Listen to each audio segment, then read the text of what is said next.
Hello friends, ladies and gentlemen, girls and boys,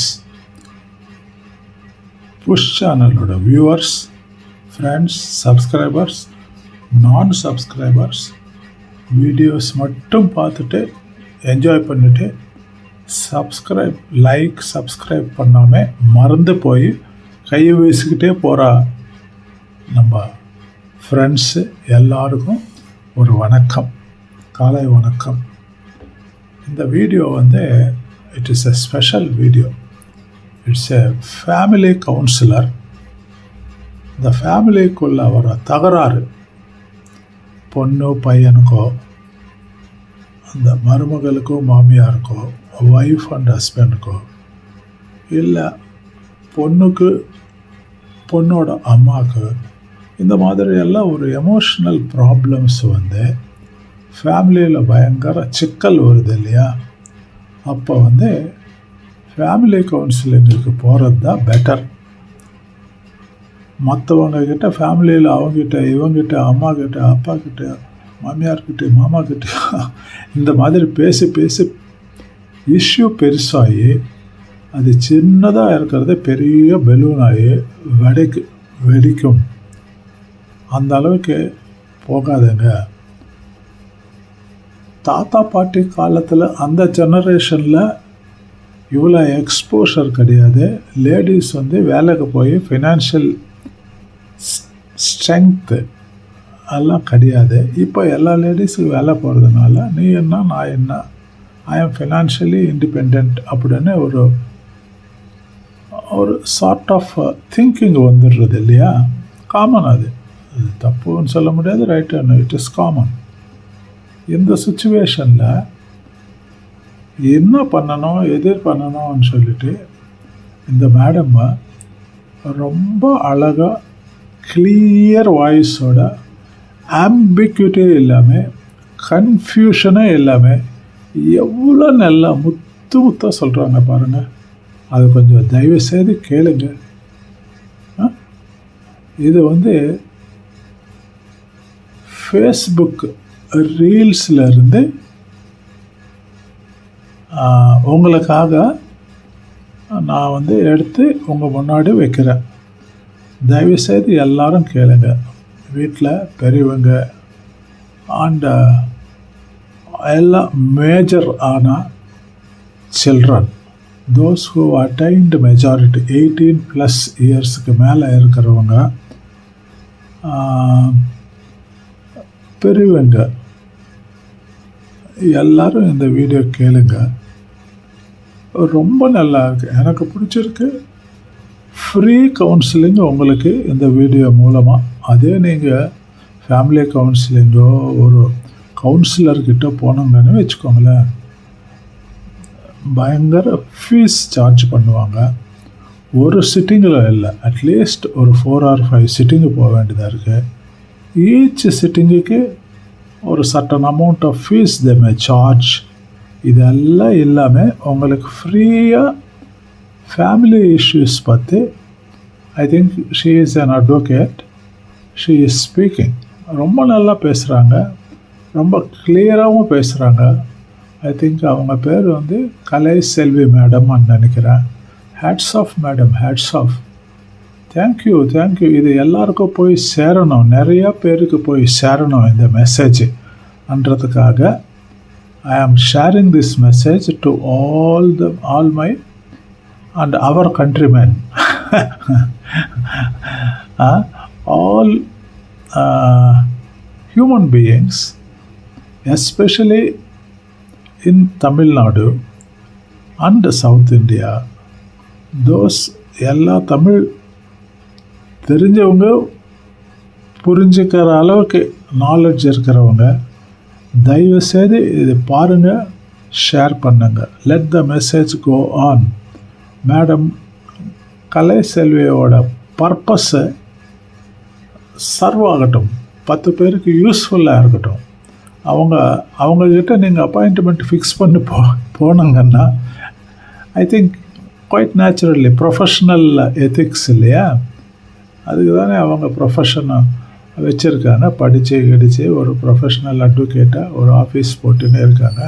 அவங்ககிட்ட போனாங்கன்னா professional ethics படி professional fees கொடுக்க வேண்டியதாக இருக்குது. அது எல்லாமே அவங்களுக்கு ஒரு பெரிய கும்பிடு போடணும். எவ்வளோ நல்லா சொல்லியிருக்கிறாங்க. Thank you madam. Let this message, your message go to many people. I am sharing it to so many people through my channel.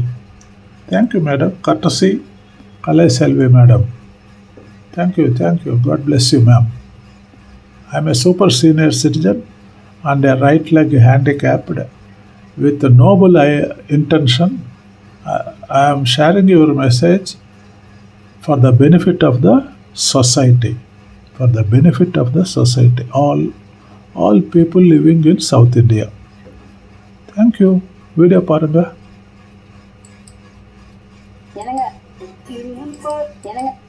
திருமண வயதில் ஆண் பிள்ளைகளை வைத்திருக்கும் பெற்றோர்களுக்கு ஒரு செய்தி. 25 வயதுல பையனுக்கு வரம் தேட ஆரம்பிக்கிறாங்க. ஒரு வருஷம் பொண்ணு கலரா இல்ல, நட்டையா இருக்கு, கிட்டையா இருக்கு, பல்ல எடுப்பா இல்லன்னு இப்படி 1000 உப்பு சப்பு இல்லாத காரணம் சொல்லி ரிஜெக்ட் பண்ணிடுறாங்க. அதுக்கப்புறம் பையனுக்கு தான் இன்னும் வயசு இருக்குல்ல, கொஞ்சம் வசதியான பொண்ணாவே பார்ப்போம்னு கொஞ்சம் பொறுமையா பொண்ணு பார்க்க ஆரம்பிச்சிருக்காங்க. இப்படியே ஒரு 4-5 வருஷம் ஆகிடும். அப்புறமா அந்த ஒரு பொண்ணு பார்த்தோம்ல, பல்லு கொஞ்சம் எடுப்பா இல்லைன்னு ரிஜெக்ட் பண்ணவே, அதையே பார்த்தா என்னன்னு திரும்ப ஃபர்ஸ்ட்ல இருந்து ஆரம்பிப்பாங்க. பார்த்தா அந்த பொண்ணுக்கு திருமணமாகி 2 பிள்ளைகளே ஆயிருக்கும். அப்புறம் அப்படி இப்படின்னு அவங்க டிமாண்ட்ஸ் எல்லாம் குறைச்சிக்கிட்டு பொண்ணு கிடைச்சா போதும்னு கிடைச்ச பொண்ணை வச்சு கல்யாணத்தை முடிச்சிட வேண்டியது. அதோட பேசாம இருக்கலாம்ல. சரி, நம்ம எதிர்பார்த்த மாதிரி தான் பொண்ணு கிடைக்கல, சரி வந்த பொண்ணுகிட்டையாவது லைட்டா மாமியார் கொடுத்து காட்டி பார்க்கலாமேன்னு வீட்டு வேலைக்காரியெல்லாம் நிறுத்திட்டு வீட்டுக்கு வந்த மருமகளை வேலை வாங்க ஆரம்பிச்சிருவாங்க.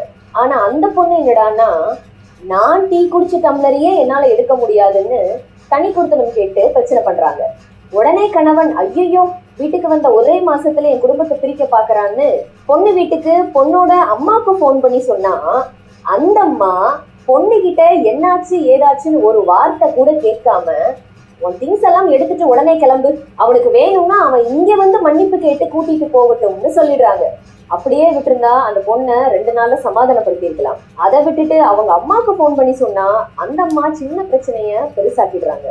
இதுதான் இன்றைக்கு நிறைய வீடுகள்ல நடக்கிற நிலவரம். சோ பையனை பெற்ற அம்மாக்கள் தயவு செய்து, நாங்கெல்லாம் அந்த காலத்துல எங்க மாமியார் கிட்ட எவ்வளவு கஷ்டப்பட்டோம் தெரியுமா, இந்த பொண்ணு லைட்டா ஒரு வார்த்தை சொன்னதுக்கு இப்படியா கோச்சுக்கிட்டு போவான்னு ஆரம்பிக்காதீங்க. இன்னைக்கு அதெல்லாம் கேட்க யாரும் தயாரா இல்லை. இன்னைக்கு நிறைய மாமியார்கள் மருமகளை ஃப்ரெண்ட்ஸ் ஆக்கிக்கணும்னு ரொம்ப ஆசைப்படுறாங்க. பட் சில பொண்ணுங்களுடைய அம்மாக்கள் ரொம்ப கிளியரா இருக்காங்க. மாமியார் வீட்டுல எல்லாருக்கிட்டையும் பார்த்து அனுசரிச்சு போமான்னு சொல்ற அம்மாக்கள் 40%னா, எதுக்கும் இன்லாஸ் கிட்ட இருந்து கொஞ்சம் தள்ளியே இருன்னு சொல்ற அம்மாக்கள் 60%. ஸோ பையனோட அம்மாக்கள் தயவு செய்து உங்க எக்ஸ்பெக்டேஷனை குறைச்சிக்கோங்க. வர மருமகள் எப்படி இருக்காங்களோ அதுக்கு தகுந்தபடி போறதுதான் best. Go with flow. So வீட்டில் கணவன் மனைவி ஆர் இன்லாஸ் கூட பிரச்சனைனா அதை சமாளிக்க முடியாத பட்சத்தில் தயவு செய்து ஃபேமிலி கவுன்சிலிங்க்கு போங்க. அதை விட்டுட்டு நமக்கு எதுக்கு வம்பு, எதுவா இருந்தாலும் பொண்ணு பெற்றவங்க பார்த்துக்கிட்டோம்னு தொட்டதுக்கெல்லாம் அவங்கள உள்ள இன்வால்வ் பண்ணா அங்க பிரச்சனை தீர போறதே இல்லை. அங்கதான் ஆரம்பிக்குது பிரச்சனையே. ஒரு பிரச்சனையை சால்வ் பண்ணணும்னா அதுக்கான சொல்யூஷனை தான் தேடணுமே தவிர அந்த பிரச்சனையின் மூலமாக மற்றவர்கள் குளிர் காய்வது சரியில்லை.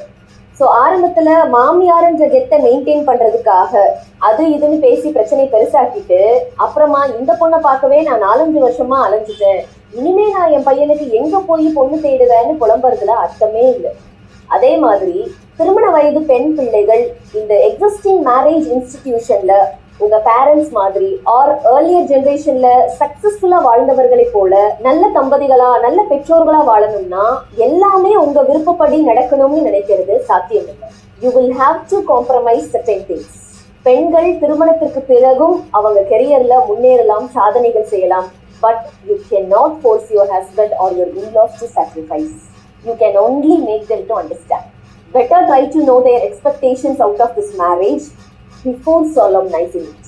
ஒரு நார்மல் மேட்ரிமோனியல் லைஃப் லீட் பண்ணணும்னு ஆசைப்படுற ஒரு பெண்ணுக்கு தன்னோட கெரியரை நோக்கி மட்டுமே ஓடிக்கொண்டிருக்கும் தன் கணவன் எப்படி ஒரு ஏமாற்றத்தை உண்டு செய்கிறானோ, அவளோட எமோஷனல் நீட்ஸை மீட் பண்ண முடியாதவனாக இருக்கிறானோ, எப்போதும் வேலை வேலைன்னு ஓடுற உனக்கெல்லாம் எதுக்கு கல்யாணம், அந்த வேலையை கட்டிட்டே அழு என்று சொல்லும் வகையிலான அநீதியை இழைக்கிறானோ, அதே போல நார்மல் மேட்ரிமோனியல் லைஃப் லீட் பண்ணணும்னு ஆசைப்படுற ஒரு ஆணுக்கும் பேருக்கு திருமணம் செய்துட்டு கெரியரை நோக்கி மட்டுமே ஓடிக்கொண்டிருக்கும் ஒரு மனைவியும் அதே அநீதியை இழைக்கிறாள்.